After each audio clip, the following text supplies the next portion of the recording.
పనిచేయడం లేదు. అంటే దీని వెనుక రాజకీయంగా పోలీసులపై ఒత్తిడి ఉందంటారా? అంటే పోలీసు నిజంగా ఒత్తిడి చేస్తే పోలీసులు ఆ రకంగా రాజకీయ నాయకులు పనిచేస్తారా?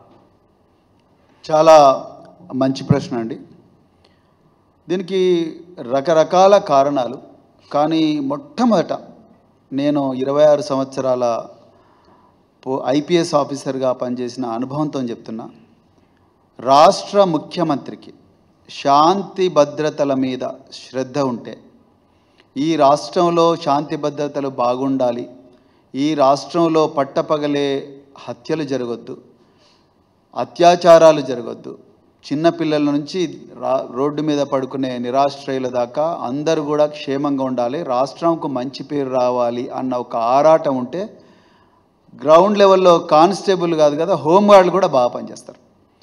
ఎప్పుడైతే రాష్ట్రంలో ముఖ్యమంత్రి కానీ హోంమంత్రి కానీ వీళ్ళు దీన్ని పట్టించుకోకుండా కింది స్థాయి అధికారులకు వదిలేయడము, లేకుండా ఇష్టం వచ్చినట్టు వాళ్ళే చంపుతాం, కొడతాం, పేగులు మెడకేసుకుంటాం, అది వేస్తాం, ఇది వేస్తాం, బట్టలు ఉడిపించి కొడతాం, అది రకరకాల ఈ అగ్రెసివ్ భాష మాట్లాడితే, దుందుడుకు భాష భావజాలం అనేది ప్రచారం చేస్తే కింది స్థాయిలో ఉండే వాళ్లకు ఒక సిగ్నల్ పోయినట్టు అవుతుంది. మీరు చూస్తే మక్తల్లో murder, it is really chilling. అంటే మానవులుగా ఉండి మనం నిజంగా వీడియో తీసిన వ్యక్తిని కూడా నేను అబ్జెక్ట్ చేస్తున్నా. వీడియో తీయాల్సింది వీడియో తీయడం కాదు, ముందు మర్డర్ని ఆపగలగాలి, లేకపోతే కట్టె పట్టుకొని గుంజాలి. అచ్చంపేటలో మీరు చూస్తే, అచ్చంపేటలో బాలరాజు అనే ఒక కౌన్సిలర్ వాళ్ళ భర్త ఇంటికి 5 మంది గుత్ప కట్టెలు పట్టుకొని పోతారు. పోయిన తర్వాత అక్కడ 2 పోలీసు వాళ్ళు ట్యాబ్లెట్లు పట్టుకొని వస్తారు, అంటే ఐప్యాడ్ లాంటి ట్యాబ్లెట్స్ పట్టుకొని వస్తారు. వచ్చి ఆ గుత్ప కట్టెలు పట్టుకొని వాళ్ళు ఇల్లును ధ్వంసం చేస్తున్నారు. వీళ్ళిద్దరు కళ్ళు అప్పగించి చూస్తున్నారు. అంటే ఏం మెసేజ్ పోతుంది? మీరు కళ్ళు అప్పగించి చూసినా కూడా మీకేం కాదు, మీరు నిందితులను అరెస్ట్ చేయకపోయినా ఏం కాదు. చిన్న కారు పాములలో, పెద్ద కొత్తపల్లి మండలి చిన్న కారు పాములలో మే 13వ తారీఖు నాడు చేతులు ఇరిగేలా కొట్టిండ్రు. వాళ్ళు 6 రోజులు నాగర్ కర్నూలు జనరల్ హాస్పిటల్లో ట్రీట్మెంట్ జరుగుతుంటే నేను పోయినా. వాళ్ళు నిన్న జాతీయ ఎస్సీ కమిషన్ కూడా కంప్లైంట్ చేసిండ్రు. చేతులు ఇరిగి ఐపీసీ 326 గ్రీవియస్ ఇంజరీస్ ఉండి SC ST prevention atrocities act ఉన్న కేసుల్లో కూడా అక్కడున్న డిఎస్పీతో మాట్లాడితే, నేను గ్రామంలో శాంతి భద్రతలు ఉండాలని కాంప్రమైజ్ చేస్తున్నా సార్, ప్రధాన నిందితుడికి బాధితులకు మధ్యలో చేయగలుపుతున్నానని అంటున్నాడంటే, ఆయనకు అక్కడ ఉండే మంత్రి గారు ఏం సంకేతం ఇస్తున్నారు? ఆ మంత్రి గారికి ముఖ్యమంత్రి గారు ఏం సంకేతం ఇస్తున్నారు? ముఖ్యమంత్రి గారు, చూడయ్యా కృష్ణారావు, నీ ఏరియాలో ఇవన్నీ జరుగుతున్నాయి, నువ్వు అర్జెంటుగా ఏం చేస్తావు లేదో పోలీసు సోదరులను పిలిచి రివ్యూ పెట్టు. ఎందుకు జరుగుతున్నది? మన పొలిటికల్ మర్డర్ అయింది.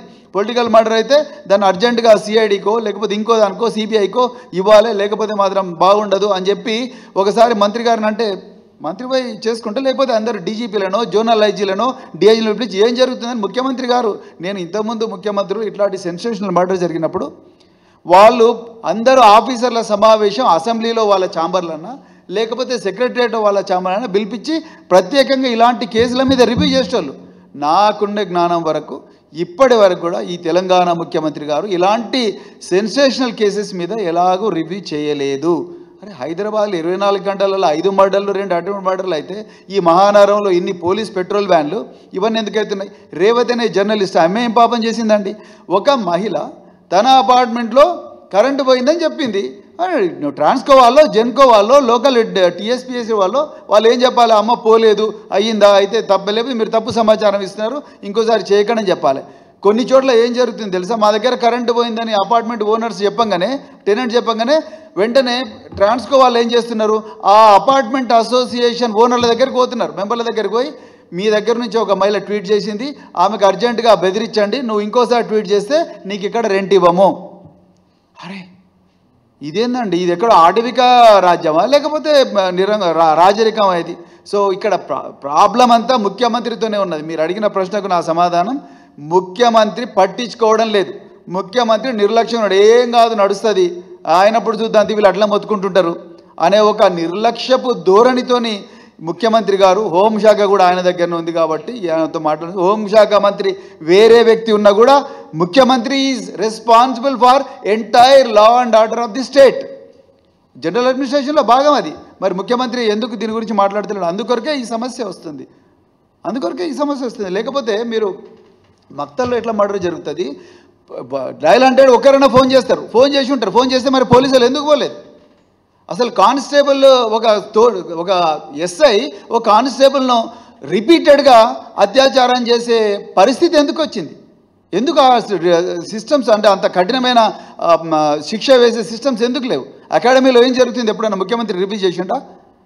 ఏం ట్రైనింగ్ ఇస్తున్నా రివ్యూ చేసిండా? అరే 140 మంది కానిస్టేబుల్ మాకు ఉద్యోగాలు వచ్చినాయి, మమ్మల్ని ట్రైనింగ్కి పంపించండి అంటే 78 లక్షలు గవర్నమెంట్ ఏమని చెప్పండి, అప్పుడే నేను ట్రైనింగ్ స్టార్ట్ చేస్తా అని చెప్పేసి సీనియర్ ఆఫీసర్లు అంటున్నారంటే మరి కానిస్టేబుల్ పరిస్థితి ఏంటి? వాళ్ళ గోస ఎవరు పట్టించుకుంటారు?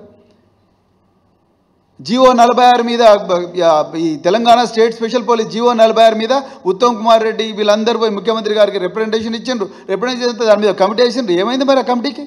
ఎక్కడ ముఖ్యమంత్రి ఎందుకు ఈ పోలీస్ రిక్రూట్మెంట్ మీద ఒక రివ్యూ తీసుకోవడం లేదు? ఎందుకు వాళ్ళ ట్రైనింగ్ మీద ఒక రివ్యూ తీసుకోవడం లేదు? ఒక ఎస్ఐ ఒక కానిస్టేబుల్ మీద అత్యాచారం రిపీటెడ్గా చేస్తే దాని మీద ఇంత ఘోరమైన సంఘటన ఇంకో జరగకూడదని మార్గదర్శకాలు రిలీజ్ చేసిండ్రా? రిలీజ్ చేస్తే చూపించండి. ముఖ్యమంత్రి కార్యాలయం ఏమేమి రివ్యూ చేసిందో డీటెయిల్స్ అన్ని రిలీజ్ చేయమని చెప్పండి. Chief Minister of the state has no interest in the law and order of the state, has no interest to secure peace in the state.